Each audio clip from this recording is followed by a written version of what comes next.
I mean, obviously, there's a lot of talk about the welterweight title picture. I mean, are you letting yourself think about that at all, or do you have to be careful not to? Because obviously you have a great history with the champion. It would be a phenomenal matchup, but we kind of know which way Dana has mentioned. I mean, are you thinking about that whole scenario as you enter this fight week? I never underestimate anybody that has 2 hands and 2 feet. But I don't stop thinking about also that after this fight, I'm going to England. I'm going to use that belt to beat it over Leon's head and then come back to this great country and defend that belt. So it's not something that I don't think of. It's in the back of my mind, definitely. But first is Gilbert. Eliminate him in an impressive fashion, and there'll be talk of nobody else fighting for nothing else but me, you know. Last I checked, UFC's a pay-per-view selling business. Bitch-ass Colby ain't never broke 300,000 pay-per-views in his life except when he fought me. Leon's not a pay-per-view draw.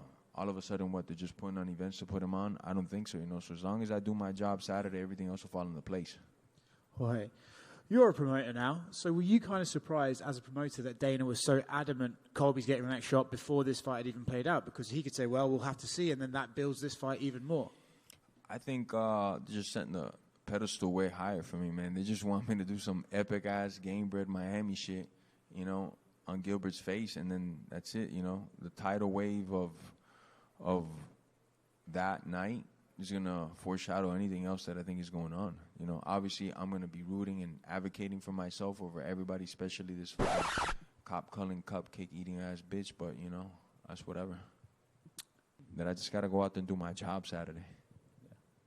You're curious what your take is on Kamaru Usman and where he's at. And by the way, to rephrase Morgan, I currently got 3 felonies because this bitch Colby says I gave him a brain injury. So how the fuck are you gonna fight for any title is what I want to know. You know, like how could you? The UFC's gonna get sued if that guy goes in there and something like that happens, right? Because supposedly, allegedly, because I didn't do shit. He says I gave him a brain injury. I didn't do shit though. I wanted to ask you about that. There was a lot of allegeds about that day. Allegedly, you were wearing a COVID mask. Is that true? Everybody knows I don't wear no COVID mask. So there we go. That's bullshit right there, bro. Allegedly, it couldn't have happened. Allegedly this, allegedly that. It almost seems like the stars are aligning here for you to deliver something great, and it even surpassed Colby Covington in the whole title run. Do you like all that? Do you feel like this is almost like being a story being built up here ahead of Saturday? Those things about Colby fighting Leon, those are rumors. That dude has a brain injury, like I said, so he's claiming, you know. I got 3 felonies on my head because this guy's saying I have a brain injury. So I'm pretty sure that, like, on a medical level, you can't fight if you have a brain injury, you know. So, like always, this guy's, like, full of shit. And I'm no doctor or nothing, but whatever, right? All the tools that I've been working on are clicking in right now. Lastly, you versus Leon, biggest fight that can be possibly made at 170?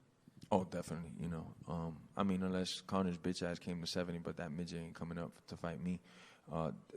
It goes without saying, me and Leon sell pay-per-views, you know.